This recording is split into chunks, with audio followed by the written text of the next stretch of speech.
ఢిల్లీ హైకోర్టులో సీఎం అరవింద్ కేజ్రీవాల్ కు చుక్కెదురైంది. కేజ్రీవాల్ పిటిషన్ ను ఢిల్లీ హైకోర్టు కొట్టివేసింది. లిక్కర్ కేసులో ఈడీ అరెస్ట్, ట్రయల్ కోర్టు కస్టడీని సవాల్ చేస్తూ కేజ్రీవాల్ పిటిషన్ వేశారు. దీనిపై విచారణ జరిపిన కోర్టు పిటిషన్ ను కొట్టివేసింది. చట్టం ముందు అందరూ సమానులేనన్న హైకోర్టు అరెస్టుకు తగిన ఆధారాలు ఉన్నాయని చెప్పింది. లిక్కర్ కేసులో కేజ్రీవాల్ అరెస్టును సమర్థిస్తూ ధర్మాసనం తీర్పు చెప్పింది. మరి ఈ దేశకు సంబంధించి మరింత తాజా సమాచారాన్ని మా ప్రతినిధి రామకృష్ణ అందిస్తారు. రామకృష్ణ, మరి కేజ్రీవాల్ వేసిన పిటిషన్ ను హైకోర్టు కొట్టివేసింది కదా, దీనికి సంబంధించి డీటెయిల్స్ ఎలా ఉన్నాయి? పిటిషన్ పై హైకోర్టు కీలకమైన డెసిషన్ తీసుకుంది. మరి ఈ రోజు చాలా బిగ్ షాక్ హైకోర్టులో ఢిల్లీ ముఖ్యమంత్రికి అని చెప్పొచ్చు.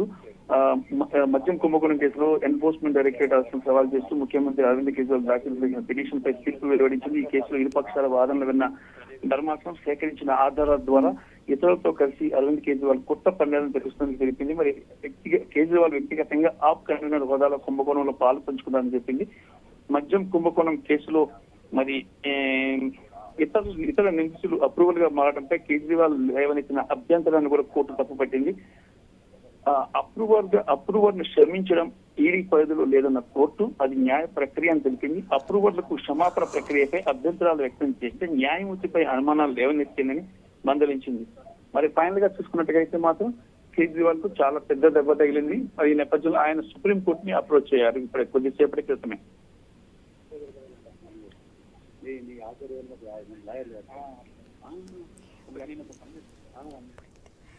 Right, thank you Ramakrishna.